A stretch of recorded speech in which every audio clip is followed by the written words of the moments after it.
Riya cars తన కోసమే వచ్చాయని అనుకుని వెళ్లి కారులో కూర్చోబోయింది. ఏయ్, ఎవరు నువ్వు?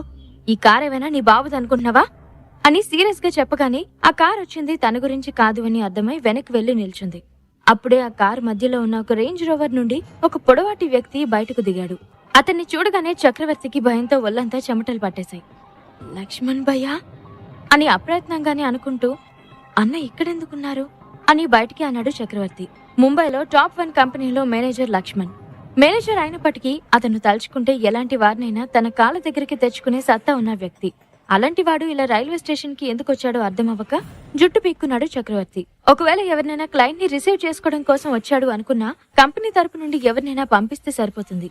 అలా కాకుండా స్వయంగా లక్ష్మణ్ రావడం చక్రవర్తికి ఆశ్చర్యం అనిపించింది. బొమ్మలా కదలకుండా నిలబడి ఉన్న చక్రవర్తిని కదిలించి, ఏంటి మా బాస్ కి భయపడ్డావా అని వెటకారంగా అడిగాడు భానుప్రకాష్. అతన్ని కోపంగా చూసి, చిచి, నేను వీడికి భయపడ్డమేంటి? Non sense. మా అన్న వచ్చాడు, ఇప్పుడు మీ అంతు తేల్చడం నాకు చాలా ఈజీ అని లక్ష్మణ్ని చూస్తూ అన్నాడు చక్రవర్తి. చక్రవర్తిని పైనుండి కిందకి చూసి, చిప్పు కానీ దొబ్బిందా అంటూ చక్రవర్తి చూస్తున్న వైపు చూసి, హలో మాస్టరు, ఏంటి అలా చూస్తున్నారు? అతనేదో మీకు బాగా తెలిసిన వ్యక్తి అన్నట్లు అని అడిగాడు భానుప్రకాష్. చక్రవర్తి పొగరుగా తలెగిరేసి, తెలియడం కాదు, బాగా కావలసిన వ్యక్తి. నా కజిన్ బ్రదర్ నన్ను పికప్ చేసుకోవడానికి వచ్చాడు అని గొప్పగా చెప్పాడు. భానుప్రకాష్ లోపలే నవ్వుకుంటూ, నీ మొహానికి అంత సీన్ ఉందని నువ్వు అనుకుంటున్నావా? వాళ్ళొచ్చింది మా కోసం, ఇట్ మీన్స్ మా బాస్ కోసం అని రెచ్చగొడుతున్నట్లు చెప్పాడు. చక్రవర్తి పగలబడి నవ్వుతూ, మీ మొహాలు ఎప్పుడైనా అద్దంలో చూసుకున్నారా? కావాలంటే మీకిప్పుడే ప్రూఫ్ చేస్తాను, అతను వచ్చింది నా కోసమే అని నవ్వుతూ స్ట్రాంగ్ గా చెప్పాడు. అచ్చా, అవునా? ఒకవేళ అతను మా కోసం వచ్చాడు అని తెలిస్తే ఏం చేస్తావు అని అడుగుతున్న భానుప్రకాష్ ని అయోమయంగా చూశాడు చక్రవర్తి. అంటే ఏదో ఒక డీల్ ఉండాలి కదా. మా బాస్ ని నువ్వెంత అవమానించావో అంతకంత రివెంజ్ తీర్చుకోవాలి కదా అని చాలా కూల్ గా అంటున్న భానుప్రకాష్ మాటల్లో తీవ్రతకు వెన్నులో వణుకు పుట్టింది చక్రవర్తికి. అయినా పైకి గంభీరం చూపిస్తూ, అలా ఏం జరగదు. ఒకవేళ జరిగింది అంటే వీడి కాళ్ళ మీద పడి క్షమాపణ అడుగుతాను అని ఛాలెంజ్ చేశాడు చక్రవర్తి. చక్రవర్తి పదే పదే ఆకాష్ ని వాడు అనడంతో పిడికిలు బిగించి తన కోపాన్ని అదుపు చేసుకున్నాడు భానుప్రకాష్. ఇక్కడి నుండి వెళ్లిన తర్వాత చక్రవర్తిని వదిలే సమస్య లేదని చాలా స్ట్రాంగ్ గా ఫిక్స్ అయ్యాడు. మీరెలాగూ ఓడిపోతారని నాకు తెలుసు అని వెటకారంగా చెప్పి, అన్నా మీరేంటిక్కడ అని అతి వినయం నటిస్తూ లక్ష్మణ్ కి ఎదురు వెళ్లాడు చక్రవర్తి. ఆకాష్ కోసమే వెతుకుతున్న లక్ష్మణ్ సడన్ గా కనిపించిన చక్రవర్తిని వింతగా చూస్తూ, నువ్వేంటిక్కడ అని సీరియస్ గా అడిగాడు. లక్ష్మణ్ అంటే భయం, గౌరవం మెండుగా ఉన్న చక్రవర్తి, ఆఫీస్ వర్క్ మీద హైదరాబాద్ వెళ్ళొస్తున్నానన్నా అని వినయంగా చెప్పాడు. అడ్డమైన వాటిలో వేలు పెట్టకుండా బుద్ధిగా నీ పని చూసుకో. ఈసారి ఏమైనా తిక్క వేషాలు వేస్తే నేనే జైల్లో తోయిస్తాను అని వార్నింగ్ ఇచ్చాడు లక్ష్మణ్. సరే అని తల ఊపుతూనే, అన్నా ట్రైన్లో ఒకడు నన్ను బాగా ఇబ్బంది పెట్టాడు, ఇప్పుడు కూడా నా అంతు చూస్తా, నన్ను చంపేస్తా అని బెదిరిస్తున్నాడు అని అమాయకంగా ఫేస్ పెట్టి చెప్పాడు చక్రవర్తి. చక్రవర్తి బుద్ధి ఎలాంటిదో లక్ష్మణ్ కంటే బాగా ఎవరికి తెలీదు. అందుకే అతన్ని అనుమానంగా చూస్తూనే, సరే పద, వాడెవడో చూపించు అని చక్రవర్తితో కలిసి ముందుకు వెళ్లాడు. చక్రవర్తి సంతోషం అంతా ఇంత కాదు.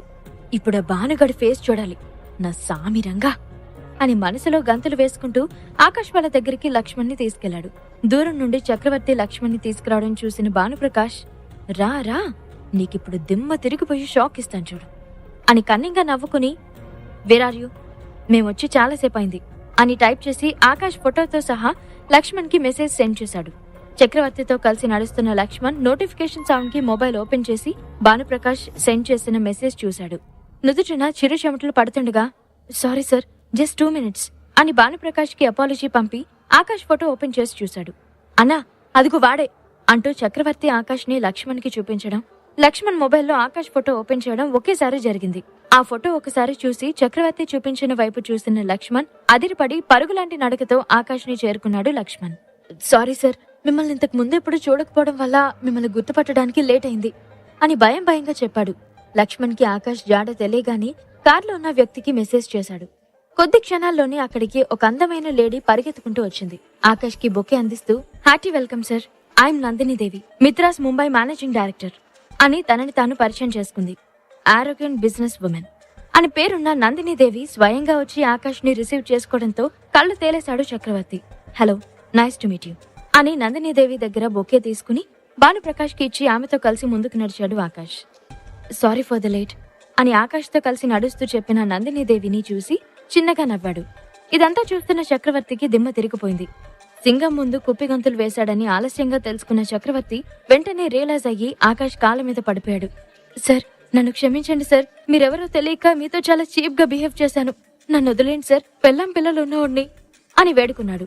ఆకాష్ చిరాగ్గా చూస్తే చక్రవర్తి చెప్పిన మాటలు గుర్తు తెచ్చుకుని మరీ అతని 4 పీకి, నీకెన్నిసార్లు చెప్పినా బుద్ధి రాదు, కుక్కతో ఒక వంకర అన్నట్లు నువ్వు కూడా అంతే, ఛీ అని చేదరించుకున్నాడు లక్ష్మణ్. చక్రవర్తి ఇంకా తన కాళ్ళు పట్టుకుని ఉండడంతో, ఇంకోసారి నాకు కనిపించుకో అని సీరియస్ గా వార్న్ చేసి చక్రవర్తిని విదిలించుకుని ముందుకు వెళ్ళిపోయాడు ఆకాష్. ఆకాష్ అంత తేలిగ్గా వదిలేస్తాడని ఎక్స్పెక్ట్ చేయని చక్రవర్తి అక్కడే నీరసంగా కూర్చున్నాడు. భానుప్రకాష్ అతని ముందుకొచ్చి, మా బాస్ నిన్ను వదిలేశాడేమో కానీ నేను కాదు, గెట్ రెడీ టు ఫేస్ మీ అని కోపంగా వెళ్ళిపోయాడు. ఇదంతా ఒక పక్క నుండి చూస్తున్న రియా షాక్ తో అలాగే చూస్తుండిపోయింది. ఆకాష్ కార్లో కూర్చోగాని వరుసగా దూసుకెళ్తున్న రేంజ్ రోవర్ కార్స్ ని అలాగే నోరప్పగించి చూస్తూ సైలెంట్ అయిపోయింది. రియా అని తన భుజంపై చెయ్యేసి పిలిచిన తల్లి వాయిస్ కి ఉలిక్కిపడి వెనక్కి తిరిగి తల్లిని చూసిన సంతోషంతో మమ్మీ అని గట్టిగా హగ్ చేసుకుంది Riya. Baby, are you okay? ట్రైన్లో ఎవరు ఇబ్బంది పెట్టారో అన్నావు అని అడిగింది రియా మదర్. రియా వెంటనే, no mummy, he such a nice guy, నేనే అతన్ని అపార్థం చేసుకున్నాను అని బాధగా చెప్పి ఆకాష్ నందినీదేవితో కలిసి వెళ్లడం గుర్తొచ్చి, మమ్మీ, నందినీదేవి బ్యాక్గ్రౌండ్ ఏంటి అని అడిగింది. రియా మదర్ అదిరిపడి, బేబీ, నువ్వెందుకు ఆవిడ గురించి అడుగుతున్నావు? నువ్వు తనని ఏమన్నా అన్నావా అని భయంగా అడిగింది. నో మామ్, ఇంతకు ముందు ఇక్కడికి వచ్చారు, సో తనెంత పవర్ఫుల్ అన్నది తెలుసుకోవాలని అడిగాను అని తల్లికి డౌట్ రాకుండా జాగ్రత్త పడుతూ చెప్పింది రియా. మిత్రాస్ మేనేజింగ్ డైరెక్టర్ నందినీదేవి, నీకు తెలిసే ఉండుంటుంది. మిత్రాస్ లాంటి పవర్ఫుల్ కంపెనీలో మేనేజింగ్ డైరెక్టర్ అంటే అర్థం చేసుకోవేవి, తన లెవెల్ ఏంటో. ఇంకెప్పుడు తన గురించి థింక్ చేయకు అని చెప్తూ రియాని తీసుకెళ్లి కార్లో కూర్చోబెట్టింది. ఓకే అని తల్లికైతే చెప్పింది కానీ రియాకి ఆకాష్ నుండి ఆలోచనలు అస్సలు మల్లట్లేదు. అలా ఆలోచిస్తూనే ఇంటికి వెళ్ళిపోయింది. ఆకాష్ ని నేరుగా మిత్రాస్ హోటల్స్ కి తీసుకెళ్లింది నందినీదేవి. ఆకాష్, మీరు రెస్ట్ తీసుకోండి, మీకేదైనా హెల్ప్ కావాలంటే నాకు కాల్ చేయండి అని చెప్పి వెళ్ళిపోయింది నందినీదేవి. ఆకాష్ ఫ్రెష్ అయ్యి వచ్చి బెడ్ మీద పడుకుని సీలింగ్ వైపు చూస్తూ ఉన్నాడు. సరిగ్గా అప్పుడే ఆకాష్ ఫోన్ మోగింది. మొబైల్ స్క్రీన్ మీద ఐశ్వర్య పేరు చూడగానే అతని పెదాలు తెలియకుండానే విచ్చుకున్నాయి. ఆలస్యం చేయకుండా కాల్ లిఫ్ట్ చేసి సైలెంట్ గా చెవి దగ్గర పెట్టుకున్నాడు ఆకాష్. హలో బేబీ అని వినిపిస్తున్న ఐశ్వర్య స్వీట్ వాయిస్ వింటూ ఉండిపోయాడు. ఆకాష్ వింటున్నాడు అని అర్థమై, ఆకాష్, నువ్విప్పుడు మాట్లాడలేదు అంటే కాల్ కట్ చేస్తాను అని ఐశ్వర్య అనడంతో, నువ్వు మాట్లాడుతుంటే వినడం నాకు ఇష్టం అని చెప్పాడు ఆకాష్. ఐశ్వర్య సిగ్గుపడుతూ, అబ్బో, బెల్లంతోనే పులిహోర కలుపుతున్నావా? మహానుభావుడివే. సరే కానీ ఎప్పుడు రిటర్న్ అవుతున్నావు అని బెంగగా అడిగింది. ఇంకో 2 days టైం పడుతుంది ఐషు అని చెప్పాడు. ఇంకా 2 days అబ్బా అని అలిగినట్టు అంది. వస్తా డార్లింగ్ అని ఆమెని బుజ్జిగిస్తుండగానే డోర్ సౌండ్ అయింది. బేబీ 2 minutes అని కాల్ కట్ చేసి వెళ్లి డోర్ ఓపెన్ చేశాడు ఆకాష్. ఎదురుగా భానుప్రకాష్ కనిపించి, బాస్, డిన్నర్ టైం అయింది, మీకోసం కింద రెస్టారెంట్ లో ఫుడ్ రెడీ చేయించాను, మీరొస్తే వెళ్దాం అని చెప్పాడు. ఆకాష్ సరే అంటూ భానుప్రకాష్ తో కలిసి రెస్టారెంట్ కి వెళ్లి డిన్నర్ కంప్లీట్ చేసుకుని రూమ్ కి వస్తూ, మార్నింగ్ లోపల ఆ బాయ్ ఫ్యామిలీ ఫుల్ డీటెయిల్స్ నా ముందుండాలి అని స్ట్రిక్ట్ గా వార్న్ చేసి తన రూమ్ లోకి వెళ్ళిపోయాడు. భానుప్రకాష్ కూడా ఆకాష్ ఆర్డర్స్ ప్రకారం boy family full details gather చేసే పనిలో పడిపోయాడు. మార్నింగ్ ఆకాష్ లేచే టైంకి తను కలెక్ట్ చేసిన డీటెయిల్స్ అన్ని తీసుకుని ఆకాష్ రూమ్ కి వెళ్లాడు భానుప్రకాష్. ఆకాష్ ఫైల్ తీసుకుని చూస్తుంటే, బాస్, రావణ్ బాయ్ పేరెంట్స్ సౌత్ బాంద్రాలో స్టే చేస్తున్నారు. ఆ ఏరియా మొత్తం ప్రైవేట్ గా రిజిస్టర్ చేయబడింది. ఆ ఏరియాలోకి సెలెక్టెడ్ పీపుల్ ని మాత్రమే అలౌ చేస్తారు. అండ్ ఆ మ్యాన్షన్ లోకి ఎంటర్ అవ్వాలంటే బాయ్ ఫ్యామిలీ మెంబర్స్ కి ఉండే యాక్సెస్ కార్డ్ కంపల్సరీ ఉండాలి అని ఎక్స్ప్లెయిన్ చేశాడు భానుప్రకాష్. ఆకాష్ ఫైల్ క్లోజ్ చేసి టేబుల్ మీద పెడుతూ, బాయ్ ఫ్యామిలీ మెంబర్స్ ని ఒకరిని పట్టుకోండి, అది ఎవరైనా సరే మనకు అనవసరం, బట్ ఆ మ్యాన్షన్ లోకి మనం ఎంటర్ అవ్వాలి అని చెప్పాడు. ఆకాష్ చెప్పింది విని, ఓకే సార్ అని చెప్పి అక్కడి నుండి వెళ్ళిపోయాడు. ఈలోగా ఆకాష్ ముంబైలో ఉన్న మిత్రాస్ బ్రాంచ్ లోని అకౌంట్స్ చెక్ చేస్తూ ఫుల్ బిజీ అయిపోయాడు. మరుసటి రోజు నేరుగా మిత్రాస్ ఆఫీస్ కి వెళ్లాడు. ఆకాష్ సడన్ విజిటింగ్ కి స్టాఫ్ అంతా హడలిపోయారు. రాజశేఖర్ ఎప్పుడు ఇలా డైరెక్ట్ గా విజిట్ చేయకపోవడంతో అందరి గుండెల్లో రైళ్లు పరిగెత్తాయి. Company growth, staff hard working కి ఇంప్రెస్ అయిన ఆకాష్ వాళ్ళ శాలరీ హైక్ చేసి అందరినీ సర్ప్రైజ్ చేశాడు. ఆకాష్ మీదున్న భయం స్థానంలో గౌరవం నిండిపోగా మిత్రాస్ ఎంపైర్ లో ఫస్ట్ టైం ఎంప్లాయీస్ గురించి ఆలోచించే సీఈఓ వచ్చాడు అనుకున్నారు డైరెక్టర్స్. ఆఫీస్ వర్క్ చూసుకుని హోటల్ రూమ్ కి వచ్చిన ఆకాష్ కి భానుప్రకాష్ తన కోసం వెయిట్ చేస్తూ కనిపించడంతో, ఎనీ ప్రోగ్రెస్ అని అడిగాడు. ఎస్ బాస్, రావణ్ బాయ్ తమ్ముడు శ్రవణ్ బాయ్ ఈ రోజు పెళ్లి చూపుల కోసం వేరే ప్లేస్ కి వెళ్తున్నాడు. వాణ్ణి ట్రాప్ చేస్తే మనం ఈజీగా మ్యాన్షన్లోకి ఎంటర్ అవ్వచ్చు అని భానుప్రకాష్ చెప్పడంతో ఆకాష్ రూమ్ బయటకు వెళ్తూ లెట్స్ గో భాను, ఒకసారి వాడిని పలకరించొద్దాం అని అన్నాడు ఆకాష్.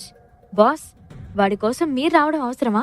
మీరు ఓకే అనండి, వాడిని తెచ్చి మీ కాళ్ళ దగ్గర పడేస్తాను అని అన్నాడు భానుప్రకాష్.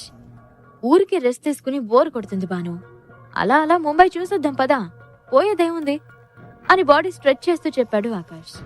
ఆకాష్ రావాలి అనుకుంటున్నాడని అర్థమై ఇంకేం మాట్లాడకుండా వెళ్లి డ్రైవర్ కి లొకేషన్ చెప్పి కార్ తీయించి రెడీగా ఉన్నాడు భానుప్రకాష్. ఆకాష్ వచ్చి కార్లో కూర్చోవడంతో కార్ స్టార్ట్ చేసి రద్దీగా ఉన్న ముంబై రోడ్లపైకి ఎక్కించాడు డ్రైవర్. మరోవైపు రావణ్ తమ్ముడు శ్రవణ్ కి పెళ్లి చూపులు జరుగుతున్నాయి. అక్కడ పెళ్లి కూతురు ఎవరో కాదు, రియాని. ఆమె ముఖంలో ఏమాత్రం నవ్వు కనిపించట్లేదు. శ్రవణ్ బాబు, మీ అమ్మ నాన్నలు కూడా వస్తే మ్యారేజ్ ఫైనల్ చేసుకుందాం అని అంటున్న తండ్రి పురుషోత్తంని కోపంగా చూసింది రియా. దీనికోసం మా అమ్మ నాన్న రావడం ఏంటి? ఇప్పుడే దీన్ని నాతో తీసుకెళ్తాను, ఏం చేసుకుంటావో చేసుకో అని ర్యాష్ గా చెప్పాడు శ్రవణ్ బాయ్. రియా వాడిని అసహ్యంగా చూస్తూ, ఛీ, నీలాంటి వాడిని చచ్చిన పెళ్లి చేసుకోను, పాపా ప్లీజ్ వీడిని వెంటనే ఇక్కడి నుండి పంపించేయండి అని అసహ్యంగా చూస్తూ అరిచింది. Baby, what's wrong with you? First నువ్వు సైలెంట్ గా ఉండు అని కూతుర్ని కసిరి శ్రవణ్ వైపు చూశాడు పురుషోత్తం. రియాని కాల్చేలా చూస్తున్న శ్రవణ్ ని చూసి భయపడిపోయి అతనికి సర్ది చెప్పడానికి ట్రై చేశాడు. శ్రవణ్ ఈగో దారుణంగా హర్ట్ అవ్వడంతో కోపంగా రియా జుట్టు పట్టుకుని, నన్ను రిజెక్ట్ చేసి తప్పు చేశావు, అది నా ఎదురుగాని, నీకు శ్రవణ్ బాయ్ ఏంటో చూపిస్తాను అని తనను అలాగే బయటకు ఈడ్చుకెళ్లాడు. రియా పేరెంట్స్ ఇద్దరు వాడి కాళ్ళ మీద పడినా వాళ్ళని తన్ని రియాని అక్కడి నుండి లాక్కెళ్లాలని చూశాడు Shravan. Daddy please save me, నాకు వీడంటే ఇష్టం లేదు అని అరుస్తున్న రియాతో, బేబీ బాయ్ ఫ్యామిలీతో ఫ్రెండ్షిప్ మనకి ఇంపార్టెంట్, ఇప్పటి నుండి శ్రవణ్ బాయ్కి నచ్చినట్లుగా నిన్ను నువ్వు మౌల్డ్ చేసుకో అని రియాకి ఇండైరెక్ట్ గా వెళ్ళమని చెప్పాడు పురుషోత్తం. కన్నీళ్లతో శ్రవణ్ వెంట నడుస్తున్న కూతుర్ని చూసి, ఏవండి మన బేబీకి ఇష్టం లేదు అంటుంది కదా, తనని వెనక్కి తీసుకొచ్చేయండి అని భర్త కాలర్ పట్టుకుని అడిగింది రియా తల్లి గీత. ఆవిడ మాటలు వినడం కూడా ఇష్టం లేదన్నట్లుగా తల పక్కకి తిప్పేసిన భర్తని చూసి కూతురి భవిష్యత్తు తలుచుకుని కన్నీళ్లు పెట్టుకుంది గీత. శ్రవణ్ రియాను లాకెళ్తూ గుమ్మం నుండి అవతల అడుగు పెట్టబోతుండగా వెనక నుండి ఎవరో తన్నడంతో ఆమెను వదిలి ముందుకు పడిపోయాడు శ్రవణ్. ఇంతకీ శ్రవణ్ బాయ్ మీద అటాక్ చేసింది ఎవరు? రియాని ఎవరు సేవ్ చేస్తారు? ఈ ప్రశ్నలకు సమాధానాలు తెలుసుకోవాలంటే నెక్స్ట్ ఎపిసోడ్ వినాల్సిందే. క్రింద ఇచ్చిన లింక్ ని క్లిక్ చేసి పాకెట్ ఎఫ్ఎం యాప్ ని ఇన్స్టాల్ చేసుకోండి. Stay tune to pocket FM.